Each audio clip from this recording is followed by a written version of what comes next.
Ben 10 இதை பற்றி என்னங்க சொல்கிறது? It's more then a cartoon. லிட்டரலாக ஒரு டிக்கெட்க்கு அப்புறம் ஃபைனலாக ரிட்டன் ஆகியிருக்கு.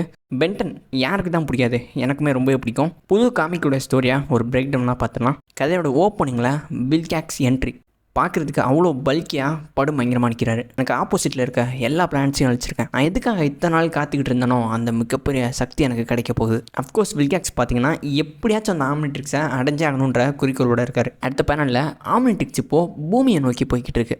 இது வரைக்கும் நம்ம பார்த்த எல்லா சீரீஸ்லையும் ஆம்னிட்ரிக்ஸை ஒரு குட்டி ஸ்பேஸ் ஷிப் தாங்க கொண்டு போகும். பட் இந்த முறை இது எந்த மாதிரி ப்ரெசென்ட் பண்ண பார்த்துருக்காங்கன்னு புரியல. பார்க்குறதுக்கு ஒரு ஆஸ்ட்ராய்டு மாதிரி இருக்குது. அண்ட் இந்த பக்கம் நம்ம கிராண்ட்பா மேக்ஸ், குவன், அப்புறம் தலைவர் பென் வெக்கேஷனில் என்ஜாய் பண்ணுறதுக்காக பிக்னிக் வந்திருக்காங்க. பார்க்கறதுக்கு கொஞ்சம் கூஃபியாக ஒரு வித்தியாசமான ஆர்ட்ஸ்டைல் மாதிரி தாங்க தெரியுது.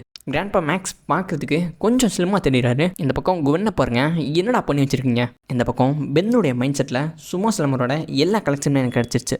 ரெட்டு ப்ளூன்னு எல்லாமே இருக்குது. ஆனால் கோல்டன் கலர் எனக்கு சுத்தமாக கிடைக்கல.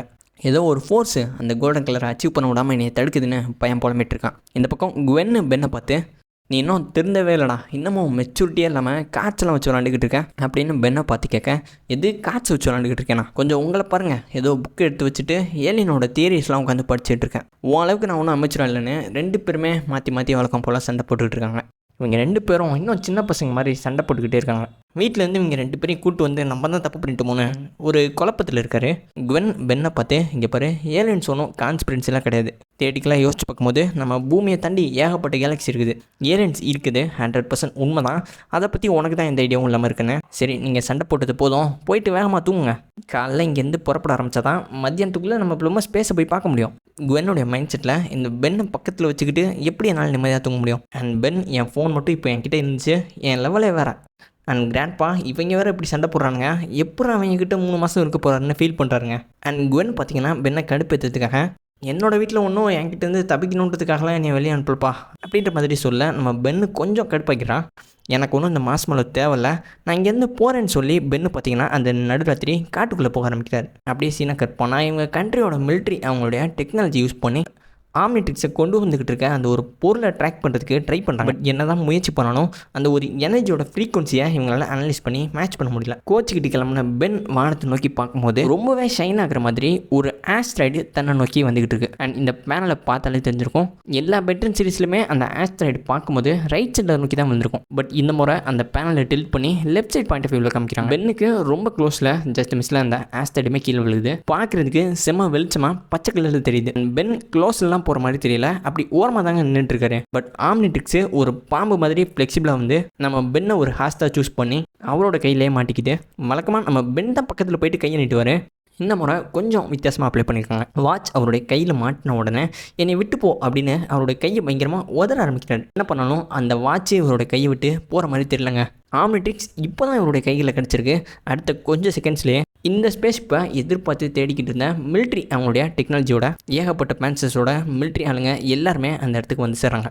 ஏதோ ஒன்று சம்திங் ராங்காக இருக்குன்னு புரிஞ்சுக்கிட்ட பென் மரம் விழுகிற சத்தம் கேட்ட உடனே அந்த இடத்துலேருந்து கிளம்பி ஓடி போகிறாரு.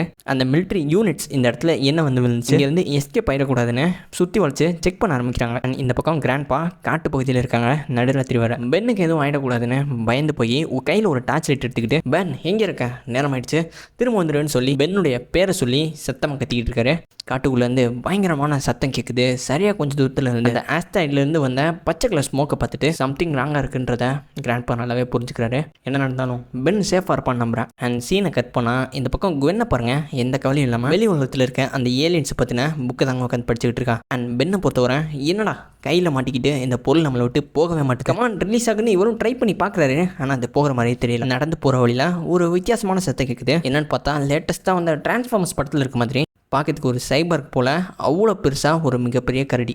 பென்னை கொன்னே ஆகணுன்ற அந்த கில்லர் இன்ஸ்டிங்க்டோட ரெடியாக இருக்குது. அவ்வளோ பெரிய ரூபத்தை பார்த்த உடனே பென்னுக்கு இப்போ என்ன பண்ணுறதுன்னு புரியல. தப்பிச்சு போகலான்னு முயற்சி பண்ணால் தடுமாறி கீழே வந்துடுறாரு. கீழே விழுகும் போது பென்னுடைய வாட்ச் பார்த்தீங்கன்னா பயங்கரமாக க்ளோ ஆகுது. அப்போது அந்த கரடியுமே அந்த வெளிச்சத்துக்கு ரெஸ்பாண்ட் பண்ணுறதை பார்த்துட்டு, சரி ரைட்டு, இந்த லைட்டை பார்த்து அந்த கரடி ஃபாலோ பண்ணி வந்துடக்கூடாதுன்னு சொல்லி அந்த வெளிச்சத்தை தன்னோட கையை வச்சு மறைக்க முயற்சி பண்ணுறாரு. ஆக்சிடென்டெல்லாம் அந்த பட்டன் ப்ரெஸ் ஆகி முறையாக மனுஷன் டிரான்ஸ்ஃபார்ம் ஆக ஆரம்பிக்கிறார். வழக்கம் போல் ஃபஸ்ட் ஏலியனு ஃபைட் அப் ஏலியனாக தான் இருக்கும்னு எதிர்பார்ப்போம்.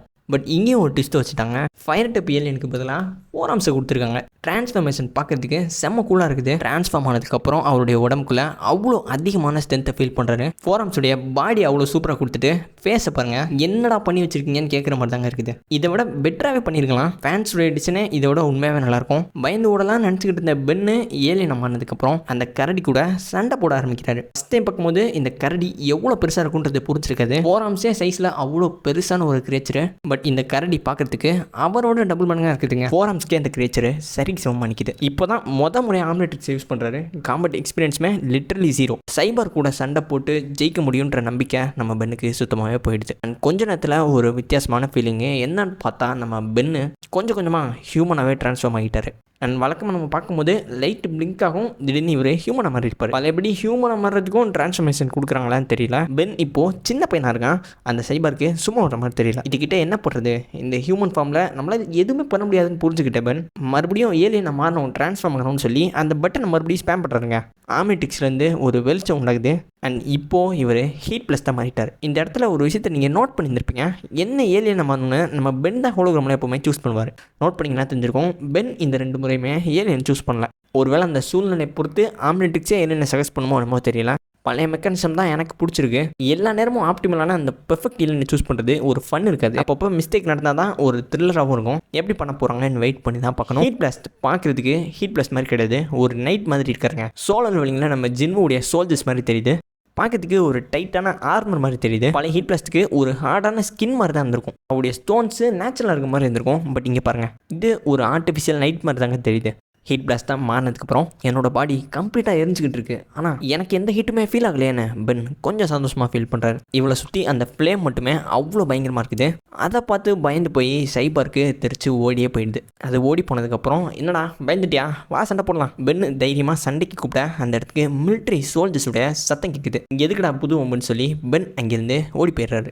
வந்து சேர்ந்த சோல்ஜர்ஸ், இந்த இடமே பயங்கர அனலாக இருக்குது, ஒரு ஹீட் பிளாஸ்ட் நடந்த மாதிரி இருக்குன்னு அந்த பேரையுமே மென்ஷன் பண்ணுறாங்க. அந்த சோல்ஜர்ஸ் நடந்த எல்லா விஷயங்களையும் கால்னலுக்கு ரிப்போர்ட் பண்ணுறாங்க. பதிலுக்கு கால்னல் என்ன லேண்ட் ஆச்சுன்றது நமக்கு தெரியாது, ஆனால் அது கையை மீறி போய் மக்களுக்கு ஆபத்தை உண்டாக்குறதுக்கு முன்னாடி அந்த விஷயத்தை நம்ம கண்ட்ரோல் பண்ணோம், இல்லை டெர்மினேட் பண்ணி ஆகணும். அண்ட் அடுத்த பேனல் பாருங்கள், தனியாக இருக்க கொன்னு என்ன பண்ணுறதுன்னு தெரியாமல் நம்ம கிராண்ட் பாக்கு கால் பண்ணுறான். அண்ட் இந்த பக்கம் கிராண்ட் பா நடக்கிற விஷயங்களை புரிஞ்சுக்கிட்டு இது நடக்க போகுதுன்றது எனக்கு தெரியும், ஆனால் இவ்வளோ வேகமாக நடக்கும்னு நான் எதிர்பார்க்கல. அப்படியே அடுத்த பேனலை பார்த்தா ஒரு ஸ்பேஸ்ஷிப்பு, வேறு யார், தலைமை வில்காக்ஸ் பூமியிலேருந்து ஆம்னிட்ரிக்ஸுடைய ரேடியேஷன் எங்களுக்கு கிடச்சிருக்குன்னு சொல்ல, எதுக்காக நான் இத்தனை வருஷம் காத்துக்கிட்டு இருந்தேனோ அது நடக்க போகுது. அந்த பூமியில் இருக்க மக்கள் யாருக்கும் ஆம்னிட்ரிக்ஸ் எவ்வளோ பவர்ஃபுல்லான்றதை பற்றி ஒரு சின்ன ஐடியா கூட இருக்காது. வில்காக்ஸ் அவருடைய ஆட்கள் கிட்ட லான்ச்சுக்கு ரெடி பண்ணி போருக்கு தயாராக சொல்கிறாரு. வில்காக்ஸுடைய லுக்கையுமே எபிசோட் எண்டிங்கில் ரிவீல் பண்ணியிருக்காங்க. அண்ட் அகைன் இந்த டிசைன் பார்க்கறதுக்கு சிவிலைஸ்டாவோ இல்லை பார்க்கறதுக்கு ரேஷனலாவோ தெரியலங்க. மேபி பார்க்கறதுக்கு செம ஒயில்டாகவும் டெரிஃபிக்காகவும் இருக்கணும்னு முயற்சி பண்ணிக்காங்களோ நம்ம தெரியல. மோர் லைக் ரொம்ப ஆக்டோபஸ் மாதிரின ஒரு ஃபீலை கொடுக்குது.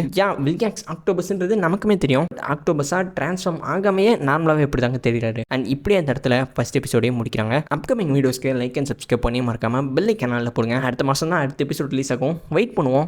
சீரிஸுடைய ஓவரால் உங்களுடைய ஒப்பீனியன் என்னன்னு கமெண்ட்ல சொல்லுங்கள். அண்ட் டிசைனை பற்றி பேசும்போது கண்டிப்பாக பழசை கம்பேர் பண்ணும்போது எனக்கு கொஞ்சம் ஆஃபாக தாங்க இருக்குது. பட் ரொம்ப வருஷம் வெயிட் பண்ணியிருக்கேன், அது எனக்கு பெரிய மைனஸ்லாம் கிடையாது. நீங்கள் கண்டினியூ பண்ணாலே போதும் தாங்க தோணுது.